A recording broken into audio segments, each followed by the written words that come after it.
Diario. ¿Qué tal, Edison? Un fuerte abrazo para ti también. Saludamos a Henry Cucalón, ex asambleísta del Partido Social Cristiano, y de inmediato vamos a la materia.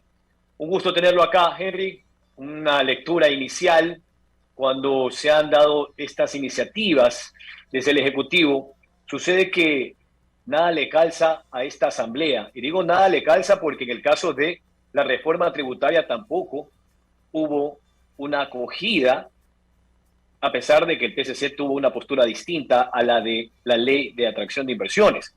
Lo digo en el plano general, cuando llega una iniciativa del Ejecutivo que busca la generación de empleo, mover la economía, más aún en esta época tan convaleciente debido a la pandemia, hay una especie de bloqueo en el Parlamento. Y sinceramente, tengo la impresión, no sé si usted coincida conmigo, de que como hay un proceso electoral en ciernes, y hablo de los gobiernos autónomos descentralizados, más la inestabilidad, la bronca desde el legislativo con el ejecutivo, parecería que no se está votando en función de lo que necesita el país, sino de lo que necesita cada agrupación política para capitalizarse de cara a un proceso electoral. Henry. Muy buenos días, Jorge. Un enorme gusto de compartir. Un saludo afectuoso a todos los oyentes de Huancavilca. El país necesita generar inversiones para que pueda existir empleo. Ese es un requerimiento nacional, ese es un grito de la ciudadanía, ese es un objetivo. Y para eso existen oportunidades, instrumentos. Esta ley era una vía para hacer. Lo que debe hacer un parlamentario, si no está de acuerdo, es modificarla, reformarla, mejorarla, construir una mejor herramienta jurídica, porque esa es parte del debate. Pero es obvio que lo que ha venido sucediendo desde hace mucho tiempo, no solamente ayer, Jorge, no es el ánimo de modificar, sino de negar por negar. ¿Por qué?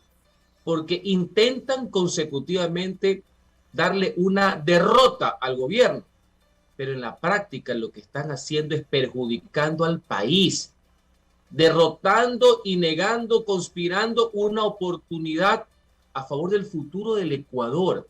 Esa es la miopía política que ha conllevado esta insensata pugna de poderes, tema que no le interesa a los ciudadanos. No digo que no haya confrontación ideológica, que es sana, de propuestas, de mejorar el articulado, de no pasarle absolutamente todo como lo ha puesto el Ejecutivo, mejorarla, pero aprobar algo, aprobar un texto y obviamente estar sujeto a los respectivos vetos, porque eso es estar en democracia, eso es propio de un régimen republicano. Pero tú has citado lo que sucedió el año pasado, cuando el presidente envió el tema de la reforma económica urgente.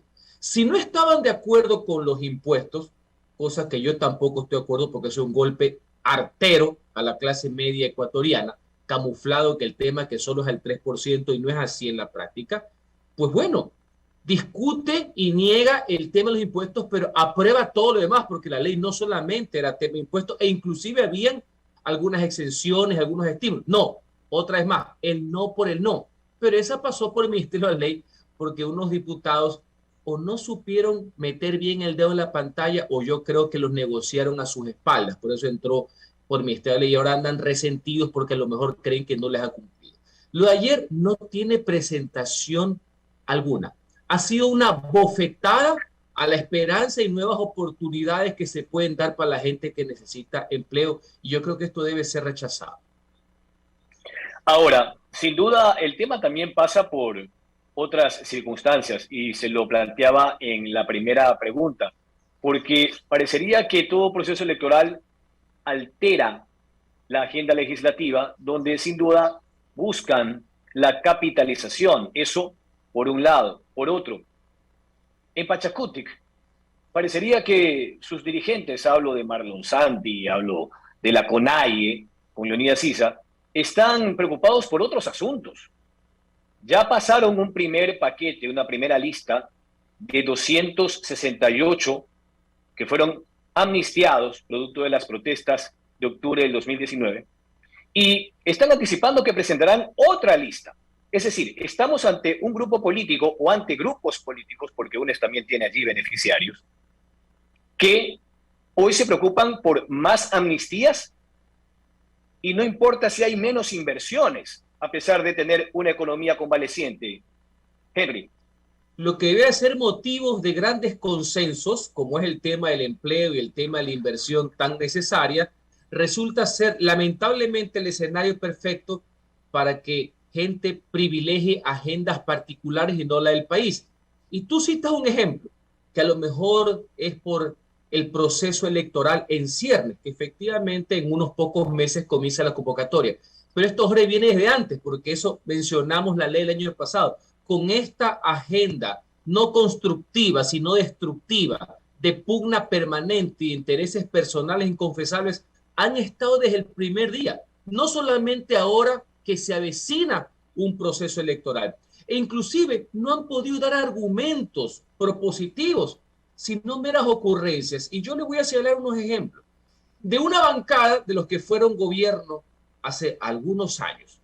Decían que esta era una ley privatizadora, engañando porque la Constitución expresamente prohíbe la privatización, es decir, la venta de los bienes públicos, la enajenación. Lo que contiene la ley son mejores formas de desarrollar lo que ya se prevé, delegación al sector privado que ya existe, el tema de la concesión que ya existe y que ha funcionado, como por ejemplo el tema del aeropuerto de Guayaquil y de Quito, por citar un ejemplo. Sin embargo, ellos mienten, porque cuando ellos fueron gobierno, ellos sí concesionaron, pues. El puerto de Guayaquil, Libertador Simón Bolívar, está concesionado y fue concesionado en el régimen del presidente Correa. Entonces, ahí no existe la concesión. Hay muchas delegaciones al sector privado, concesiones a lo largo y ancho del país. Podemos estar de acuerdo si presta un buen o mal servicio, pero la figura existe. No había por qué engañar diciendo que era privatización para tratar de asustar al electorado. Eso no es hacer país. Y en el caso de los otros grupos, ahí hay un cóctel perverso entre dogmatismo, estatismo fracasado y profunda ignorancia, porque le han exigido al gobierno y a los otros grupos parlamentarios y al ponente de la ley en la comisión que pongan expresamente articulados que ya la Constitución establece que están obviamente prohibidos, como el tema de que no se pueden vender, que no se puede privatizar, que saquen completamente el libro 1 de la ley que hacía referencia al tema privado. Primero lo desnaturalizaba. Si tú quitabas el título 1, el libro 1, quebrabas toda la ley. Entonces eso demuestra, Jorge, que nunca les interesó construir algo, aportar algo, sino rechazar, negar, me explico, ver hasta dónde se llega. ¿Por qué? Y ahí viene el hilo conductor que lo está señalando. No solamente que les interesa imponer su agenda por sobre la del país, porque hay veces que el presidente gana, la asamblea pierde, esa es parte del devenir democrático, sino que siguen con este tema de las amnistías, que ha sido degenerado. La amnistía, que es la figura del sin recuerdo, como decían los romanos, el perdón y olvido, la extinción de la persecución de un delito o la conmutación, el perdón de la pena, si es que estuvieran sentenciados, y el olvido del hecho. Ya metieron en combo 268, donde estaban desde luchadores sociales, sí, porque sí había, y han metido por la rendija delitos comunes que están expresamente prohibidos por la Constitución, los han disfrazado de delitos políticos contraviniendo las normas por agendas particulares de ellos. ¿En aras de qué, Jorge? La lógica de una amnistía. No solamente borrar el hecho. Se borra el hecho, uno, porque se ha cometido supuestamente, estos son los factores según las ciencias políticas, de una profunda injusticia o de una reparación, de una reconciliación nacional, de un aras de indulgencia mutua para construir y ver hacia el futuro. Usted ha escuchado por parte de las personas que fueron parte al inicio de una protesta que se degeneró en otro tipo de circunstancias en octubre del año 2019, ¿usted ha escuchado alguna palabra de reconciliación, de perdón mutuo, de mirar hacia adelante? ¿Usted ha escuchado alguna de esas cosas? No, han querido poner una agenda donde prima la violencia por encima de la racionalidad y encima quieren seguir en lo mismo a espaldas de importantes sectores del pueblo ecuatoriano. Para concluir, por mi lado, abogado, la alternativa para el presidente es la consulta popular que ha estado por ahí macerándose, aguantándose y hoy ante este escenario sin duda podría acelerarse. Se lo pregunto porque incluso si hoy con un proyecto de ley para la atracción de inversiones que buscaba la generación de 2 millones de plazas de trabajo según Guillermo Lazo, no me quiero imaginar lo que sucedería con el proyecto laboral. Entonces, quizás esa sería la alternativa al 104 de la Constitución, abogado. El presidente tiene varias alternativas democráticas y las ha tenido desde el primer día de su mandato. Creo que en muchas, como el tema de la consulta popular, se ha demorado algún tiempo, donde está la reforma política y una reforma de carácter económico, es decir, acudir directamente al pueblo para zanjar estas diferencias, para poder plasmar y cristalizar lo que fue su plan de trabajo, su plan de gobierno, que fue apoyado mayoritariamente por el pueblo en las elecciones. Por algo es el primer mandatario. Obviamente un régimen democrático donde existen contrapesos del legislativo, pero ya vemos que el legislativo no quiere ser un contrapeso del poder. Él lo que quiere es anular totalmente la gestión. ¿Me explico? No le interesa absolutamente nada, sin perjuicio de la composición que tengan sus miembros. Es a todas luces claro que en este momento con esa asamblea no se va a ningún lado, pero las asambleas deben existir, porque eso es propio de un régimen democrático. Entonces, el presidente tiene alternativas de consulta popular, los temas tienen que ser dictaminados por la Corte Constitucional, hay temas que no pueden ir de carácter directo. Le voy a poner un simple ejemplo. El tema de la eliminación del Consejo de Participación Ciudadana. Ese bodrío que no sirve para nada, ese engendro, ese experimento fracasado que en aras de la participación lo que se ha dedicado es al mangoneo político y dicen que no son políticos. Eso solo puede hacerse vía reforma parcial de la Constitución, que pasa por conocimiento, aprobación de la Asamblea y ratificación popular en referéndum. No puede ir directamente, por citarles un ejemplo. Y asimismo, otra variable que existe en la Constitución es la cesación de funciones de la Asamblea con convocatoria de elecciones generales para el resto del periodo, que prácticamente está entero en el caso del presidente de la República, denominado políticamente muerte cruzada. Son escenarios, son vías, lo importante es el para qué. ¿Para qué? Para la ciudadanía, para mejorar, para zanjar este problema que tiene, que no vamos a ningún lado y que el presidente no puede plasmar sus programas. Esto no quiere decir que tenga razón en todo, ojo. Quiero ser también bastante enfático en aquello. El presidente tendrá que sesudamente meditar cuál va a ser la mejor vía y la que más le beneficie a la ciudadanía, al pueblo, a los ecuatorianos, no solamente a su coyuntura personal política. Y se requiere muchísima madurez también para afrontar ese tipo de decisiones. Al final de cuentas, Jorge, es lo que eso se denomina la soledad del poder, que no es estar sin gente, es que puede hablar mucha gente, muchos escenarios, pero quien toma la decisión es un primer mandatario, solo. Gracias, Edison Casañas. Gracias, Jorge. Abogado Henry Cucalón, el señor Guillermo Lasso ayer lo vimos encabritado, ¿no? Indignado justamente por este archivo de ley de inversiones, pero también hizo denuncias de presuntos chantajes de parte de algunos asambleístas y pedidos, por ejemplo, de dinero en efectivo a cambio, hospitales, empresas eléctricas, pero como siempre no dio nombres, a excepción del señor Herbas. Solamente dijo que quien precedía el partido Izquierda Democrática. Pero esta situación de pataleos, de denuncias, ojalá que no queden en nada, sino que se diga la verdad con nombres y apellidos. Son graves acusaciones hechas también al calor de la indignación que tiene el presidente de todo el manoseo que hubo parlamentario por parte de estos grupos, y principalmente ese partido que usted señala, que se presenta pues muy democrático, etcétera, y no tiene absolutamente nada que ver de lo que fue el ejercicio de un hombre recto, inteligente, como era Rodrigo Borja Ceballos. Yo le puse hace unos minutos el ejemplo. Pedían cosas que ya estaban en la Constitución. Lo que quería es que la ley no se apruebe. Y en el ínterin no me sorprendería que algunas personas, algunos diputados, ojalá que el gobierno los pueda desenmascarar, tienen que haber pedido prebendas y medias. Y en otros políticos ni que hablar, ni grupos partidistas. No tengo la menor duda. Le corresponde a ellos, que tienen las pruebas, ahora sí, encaminarlas. Y que en la práctica esto sigue minando la desconfianza que tiene el pueblo hacia los integrantes de la Asamblea, que ha sido un desgaste más rápido de lo esperado. Señores, no nos engañemos. En todas partes del mundo los congresos y los parlamentos son criticados. En ninguno tienen totalmente buena imagen.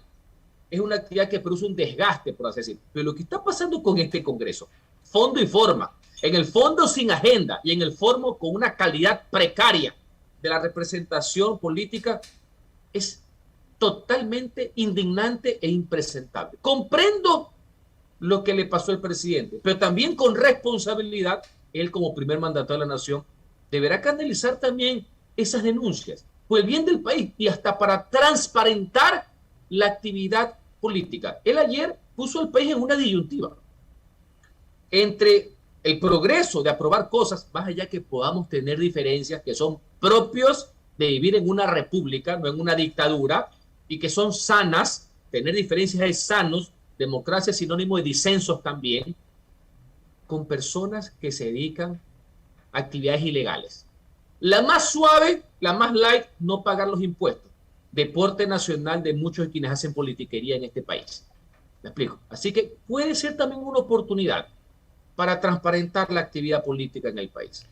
Ojalá, es lo que todos necesitamos, ese baño de moral, de verdad, sobre todo al interior de la Asamblea, que lamentablemente todos los dedos apuntan hacia esta tan criticada Asamblea. Bien dice usted, de fondo y de forma también, pero de alguna manera, ¿cuál es el papel que ahora en esta derrota, podríamos decirlo, legislativa de parte del gobierno del señor presidente Guillermo Lasso?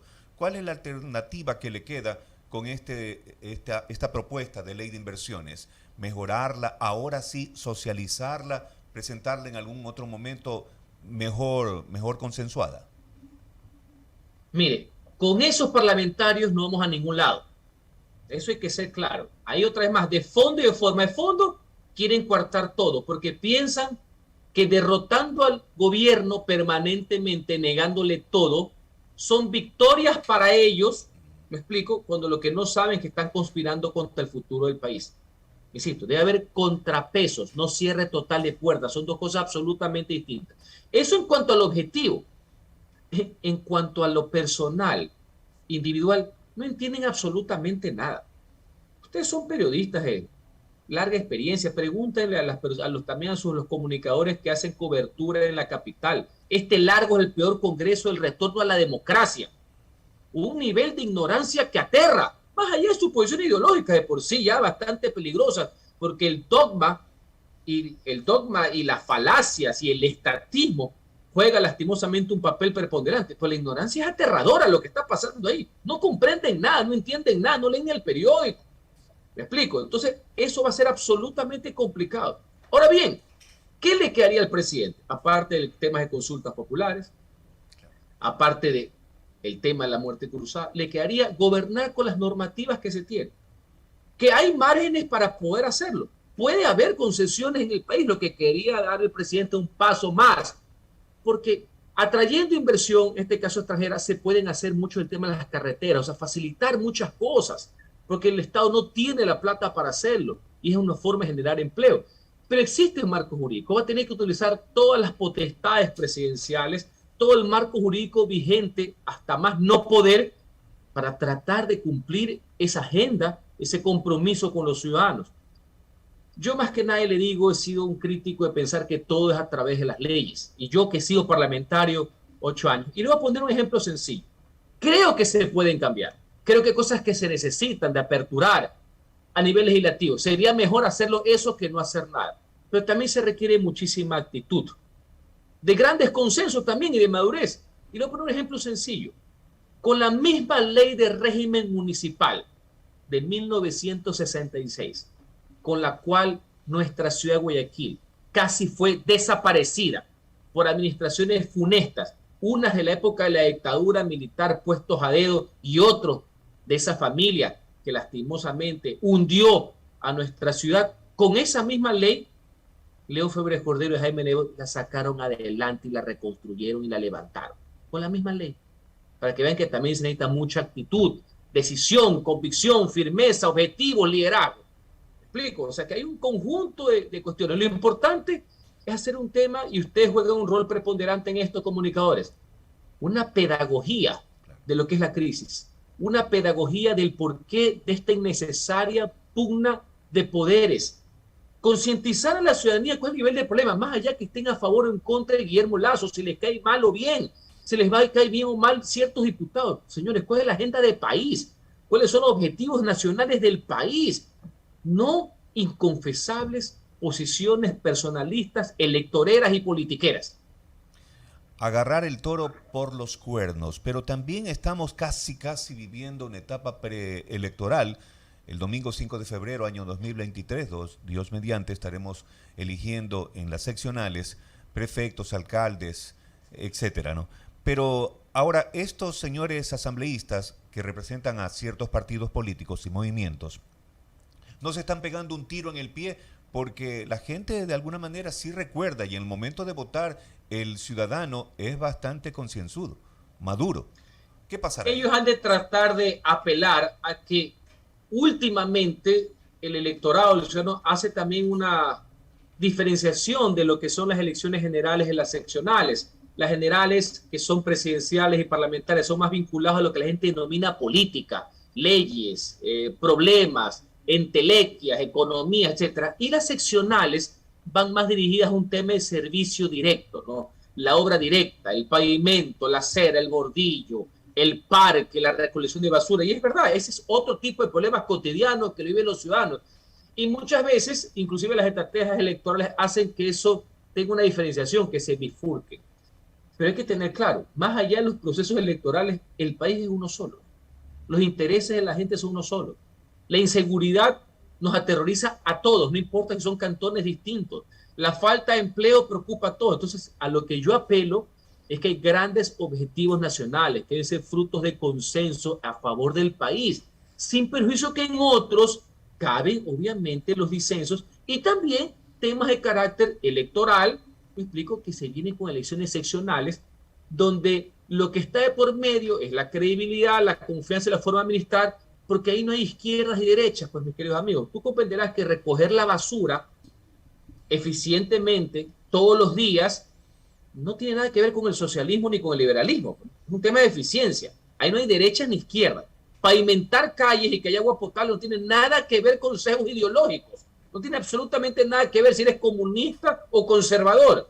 ¿Me explico? Así que cada cosa tiene su particularidad y esto hay que afrontarlo con mucha seriedad y con mucha racionalidad, que es lo que está faltando en la clase política ecuatoriana. En esta pausa que usted ha hecho de situación política, pero no está alejado, de pronto, ¿tiene usted alguna participación, aspiración para el 2023? Todo ecuatoriano que quiere servir y que se ha formado en política, piensa en la mejor manera, la mejor vía en que pueda canalizar esa energía a favor de los ciudadanos. Yo en lo particular no he pensado en un tema electoral en 2023. Yo lo que estoy alejado momentáneamente es la función pública, pero cuando uno entra a la política, uno tiene esas ganas de seguir trabajando, exponiendo ideas, etcétera. Pero hay un momento para todo, mi estimado amigo, hay un momento para todo. Ahorita estamos en otra etapa profesional, nos estamos preparando nuevamente para tener mejores elementos, profundizar las capacidades justamente para ponerlas al servicio del pueblo ecuatoriano. Justamente en academia, ¿no? En academia donde usted está también desenvolviéndose de manera interesante. Así es, y también estudiando más todavía, hay que seguirse preparando, sí, eso no termina nunca, eso es un proceso constante.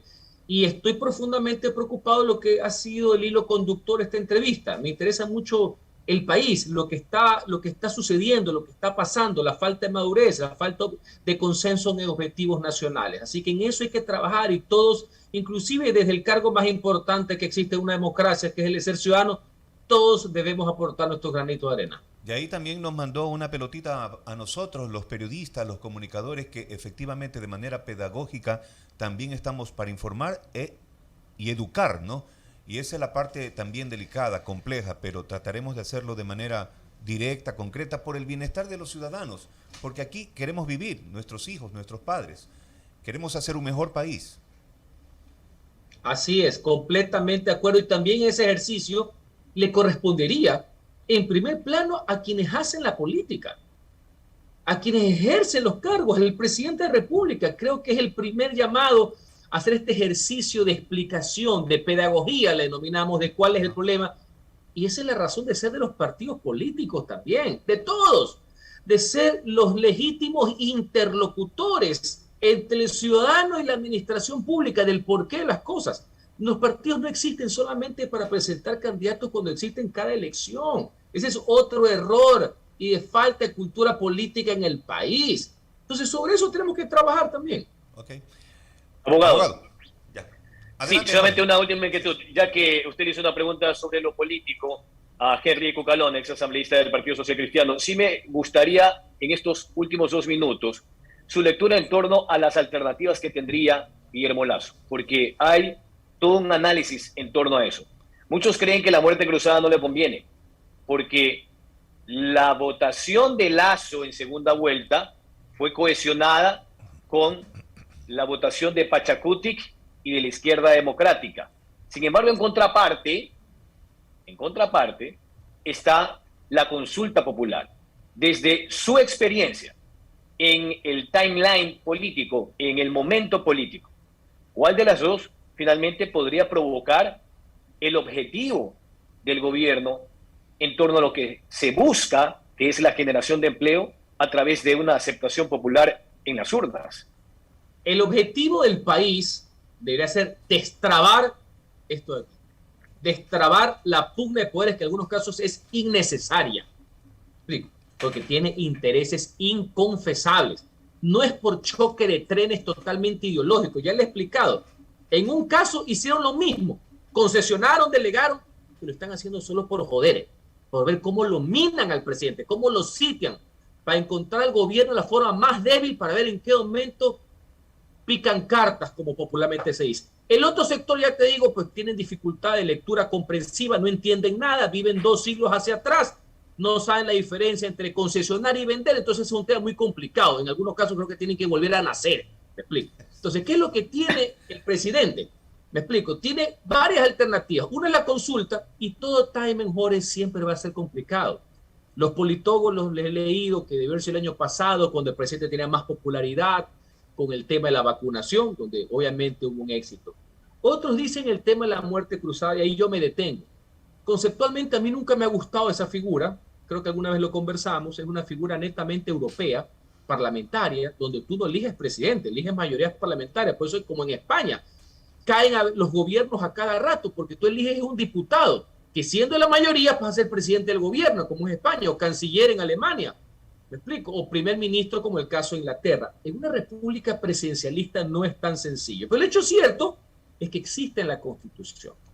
Entonces, la gente dice, ahorita no le conviene al presidente. Siempre hablan es del presidente, del Congreso. Nunca hablan del país, ¿me explico? Eso es lo que me preocupa. Función del país, ¿qué es lo que le conviene al país? Porque el presidente ya no tiene los números hace unos años. Yo sí le digo una cosa. El presidente de la República se hace pedagogía de quiénes son los que están no en contra de él, sino en contra de los intereses del país. Y tomando en cuenta que el fenómeno electoral que se presentó en febrero del año pasado es muy difícil que se repita. El señor Yacu Pérez ya ni siquiera está en Pachacutic. No digo que no exista políticamente. Yacu Pérez tuvo el éxito de mover a Pachacutic en una agenda más de centro y amplió el electorado, y Pachacutic sacó una votación que nunca la había sacado. Producto de eso es el arrastre parlamentario a unos diputados que nunca sabían ni cómo se inscribieron y terminaron siendo diputados. Lo mismo le pasó a la izquierda democrática, que sacó una votación insospechada gracias al TikTok del candidato, que hay que ver, y quiero ver cuánto es que paga de impuesto a la renta. Eso sí quiero ver, este famoso empresario, me explico, novedoso, que es más tiktokero que de contenidos, que de conceptos, muy raro en un socialdemócrata, que siempre son gente de luces, principalmente los europeos. Me explico, ese fenómeno ahorita no existe. Si el día de hoy fueron las elecciones, yo no le puedo decir quién va a ganar, pero yo sí le voy a decir que esto se va a partir en 2 grandes tendencias. Todos los demás ya no van a ser actores, van a ser espectadores de la noticia política, porque ya no hay lo que existió en febrero del año pasado. Esto se va a concentrar básicamente entre el gobierno y el presidente, porque las muertes cruzadas, Jorge, en la práctica son un referéndum sobre el presidente y con lo que ella arrastre a los diputados contra la oposición. Y ahí es donde se están peleando quién lidera la oposición. La oposición o constructiva para mejorar, para alternativas, o la construcción para minar al gobierno para ver qué rédito personal o amnistía saco de agache. Ese es básicamente el escenario. Todos los demás actores en una muerte cruzada quedan ahí, quedan literalmente ahí, nomás, como vulgares espectadores. No juegan en la práctica. Muchas gracias. Sin duda hay que analizar, ¿no? Porque si hay un proceso de consulta popular, en la práctica, el pueblo ecuatoriano estaría ante 2 escenarios. la supervivencia o el estanque. Gracias a Henry Cucalón, ex asambleísta del Partido Social Cristiano, por sus criterios. Tenemos que ir a la pausa comercial porque nos espera el segmento Puerto Arte. Un abrazo, Henry. Un abrazo, muchas gracias por la oportunidad.